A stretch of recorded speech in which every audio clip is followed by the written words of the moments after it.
Yes, people, what's happening? Welcome back to the channel, Football Therapy, with me, your host, Jan, and as always, I do hope you're doing well, mate. I really do hope that.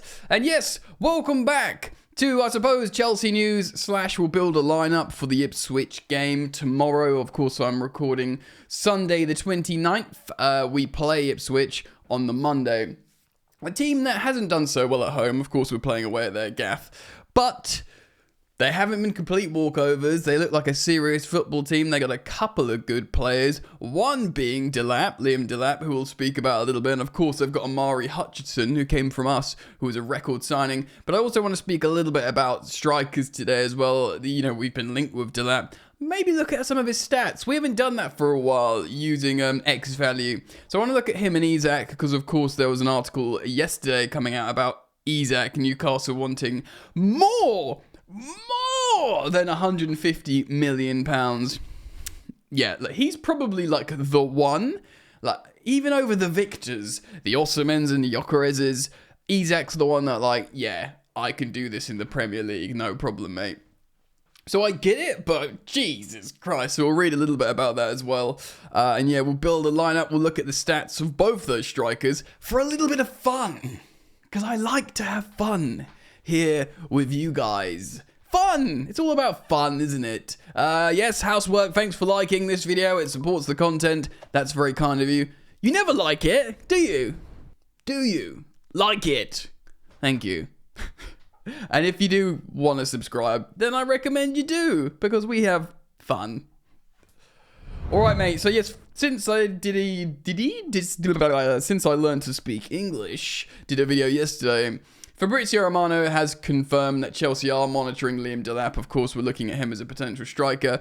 It's worth mentioning that he popped off under Enzo Maresca, the current Chelsea manager, when playing for Man City's under-23, scoring over a goal a game. And he's since shown in the Premier League that he is a threat. I think he's got like 6 Premier League goals. Correct me if I'm wrong. But he's doing very, very well for a promoted side that probably will get relegated as what is a very young player. Like, how old is Liam Delap? I know we're going to look at his X value page and just say he's 21, bro.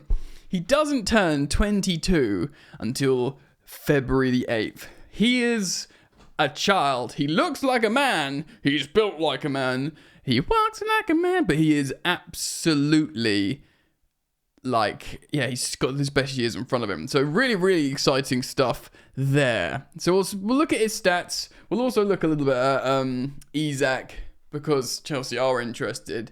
And then we'll build a squad, build a lineup, should I say, for the game tomorrow. Just quickly, so there's an article by Luke Edwards here on the Telegraph. Newcastle value Isak at more than 150 million big ones. Alexander Isak rapidly turning into one of the most coveted players in Europe, but Newcastle United will resist any attempt to lure him away with a record price tag of 150 million quid. Newcastle blocked talks to poach Isak last summer, quoting a fee of 150 million pounds, yeah, for the 25-year-old, which immediately scared off Chelsea.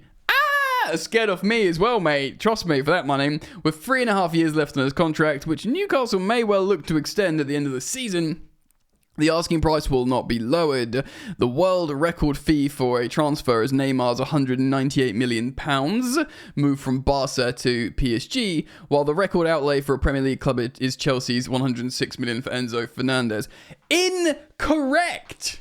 And I say that regrettably, because we paid 106 million quid for Fernandez, but Luke from the Telegraph, come on, mate, is his name Luke?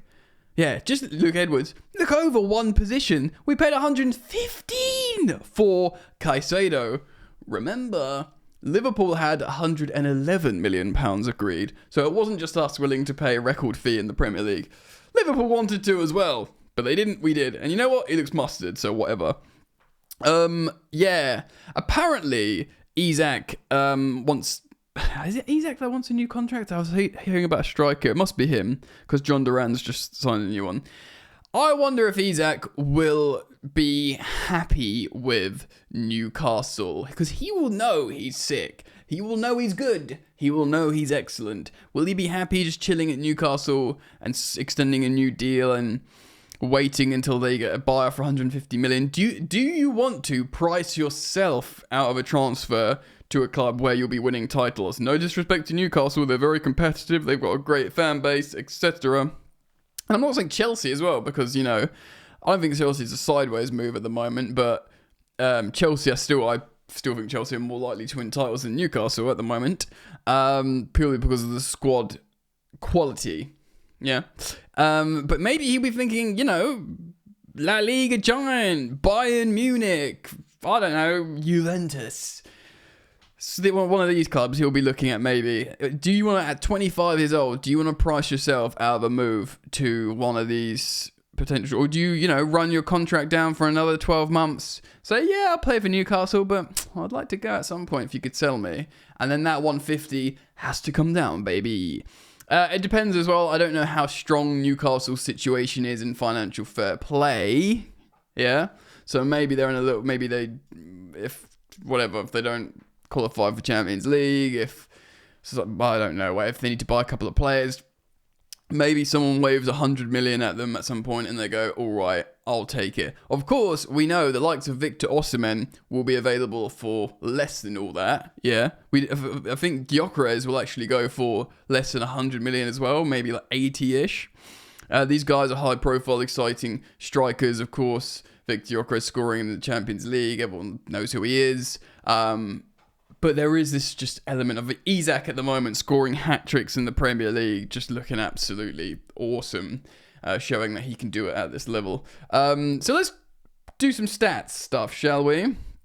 First of all, let's look at an understat comparison. This is really unfair because one's very young, one's mid-20s, and one plays for Ipswich. This is Liam Delap versus Isak at the moment. I mean, Isak is the blue, Delap's the green. It's just elite. To be honest, goals per 90, to be over 0.4 for a 21-year-old playing for promoted Ipswich is pretty darn elite. But, Isak has just got on everything, doesn't he? Yes, it's the team they're playing for. Newcastle can be pragmatic, but they can also be offensive. But, we're talking about a seasoned elite striker in his prime versus this kid punching above his weight a little bit. So let's look at this, though. This is Liam Delap on X value. His performance. Look at his heat map on the right there. This guy can play everywhere. He is like a hold-up guy. He's strong, but he can go all around the gaff. Very strong for shooting, strong for carries, strong for aerials. Yes, yes, yes. This is what I want from my striker. As you can see, he's an all-round finisher mainly, but his cluster key metrics, he passes into the final third a lot, touches in the opposition box a lot. It's really kind of like a balanced... different amounts of metrics here. So let's have a look at his key stats here. His direct goal involvement per 90 is nearly basically one every other game. Again, promoted Ipswich Town, 21-year-old striker, getting a goal involvement every 2 games, he's like the guy, right? And bear in mind, he got over a goal. Again, it's youth football, it's under 23s, but he got over a goal a game playing for Maresca. Maresca knows how to utilize this guy. He knows how to make this guy click. Very, very exciting indeed, if you ask me. I'm just going to have a look at his advanced stats quickly while we're here. So let's look at his polar chart here. Let's look at his per 90 stats as well. His polar chart, he's very, very good at aerial win percentage. What's this here? Shooting goals added per XG.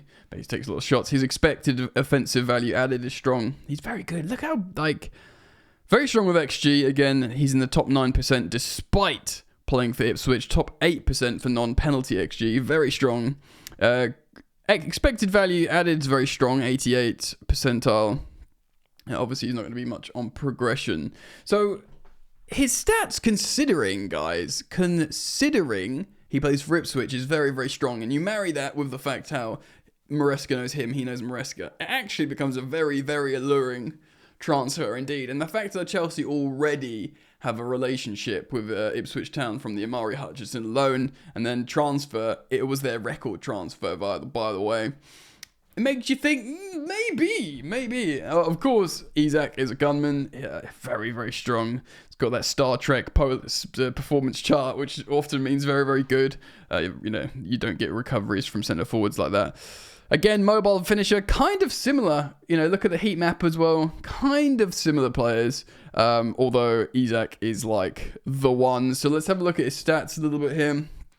Per 90 as well. Yeah, direct goal involvement per 90 is over 1 per game. He's obviously this season on flames. Let's have a look at his advanced stats as well for a little bit more. Oh yeah, look at that. Oh yeah, look at that polar chart. That is the striker you want. Strong at everything. Through balls received, dribbles won, successful cutbacks, expected threat from passes. Still pretty good at dribbling with carries. Maxed out on expected offensive value added. Basically, this guy is your attack. He makes your attack pop. Expected assists. Top 2% on XG and non-penalty XG. Chance creation still very strong here on the left hand side, as you can see. Top 10% for open play XG, and then he's in 98th percentile for expected offensive value added. I mean, this geezer, even his progression's really strong for a striker. He's like the guy. I get it. I get why Newcastle are just asking a lot of money. I mean, the 150 million is just go away. Don't talk to us. We don't need to sell him. But I mean, I wonder, it's so tough, isn't it? Do you sell players while they're hot? Because remember when Brighton wanted £100 million for Evan Ferguson, who'd went on for an 18-year-old who just sort of appeared from nowhere and scored a couple of goals, and they were like, 100 million. They just got overexcited because they kept selling players for lots of money, and they were sort of creating their own market in that sense. And then he went off the boil, disappeared, didn't score for a year. And he's, they probably still argue. They probably will look at the profile of player and wouldn't accept 20 million for him. But I wonder, when he was in that hot streak, should they have said 60 million to someone and try and thought, yeah, we can get this over the line somewhere. I'm not saying Newcastle should sell Isak for a discount price and he's going to go off the boil. I don't think he will. I think he can get the odd injury. But, will they look back at this time? There's a chance they'll look back at this time and regret not just selling him for 100 million or 110 million. Do you know what I mean? Anyway, it's all silly amounts of money. As time goes by, as the Nkunku story develops and how he looks inappropriate, for the side, and how maybe Mark Gu might get a good loan, Mark Gu, in the Prem or top La Liga side or top half La Liga side. I'm not saying I want you to go. I'd love it for him to work, be top scorer in the Conference League, get a couple of Prem goals, and be hanging around next season. Got no issue with that whatsoever. But Chelsea are going to buy a striker. Chelsea are going to buy a striker. Right, speaking of Liam Delap, we're going to be playing him this weekend, and I hope we win. Because if we don't, people are going to be very sad. So let's build a lineup. This is the starting shape we use here on Footbin. Of course, guys, Betevker Sanchez is going to be starting in goal, upsetting people again with a couple of his passes in the last game, but really, it was a collective failure. I'm not in the business of digging out individuals. We will see lots of recurring themes here. Cucurella, I actually think, was pretty poor last time out against Fulham, and maybe it's because he had the match ban against Everton, and maybe it stopped his momentum a little bit. A bit of Christmas, food in his too much Christmas food in his gut he was carrying. But for a player that was in scintillatingly good form, I felt he was a little bit quiet last time out.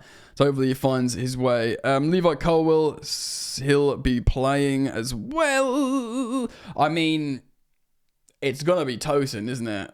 It's going to be Tosin that partners him. I can't see Disasi suddenly just appearing. And similarly, it depends. Lavia, I don't think Lavia is going to start, because we could see at some point this Caicedo right back situation again, to join Lavia and Fernandes in midfield. Though, Maresca will be looking at Ipswich and their form at home and just how we should beat them, and think, yeah, we should be able to continue the general plan here, not go overly pragmatic, and play Gusto as an inverting. Wow, I mean, they both invert at different times, don't they? It's really hard to sort of keep up these days.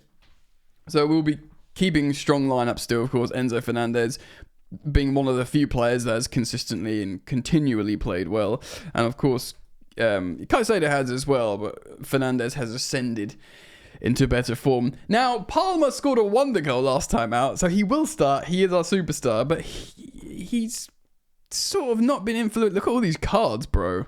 What is that card?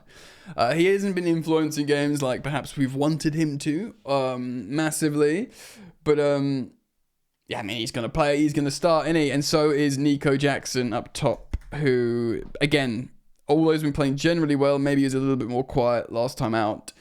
And we'll be looking to try and get him in the game a little bit more. Now, the biggest talking point here is wingers, because Noni Madueke was kind of dropped. Now, he has posted pictures of him smiling and training again, and I kind of feel like he will be back and available.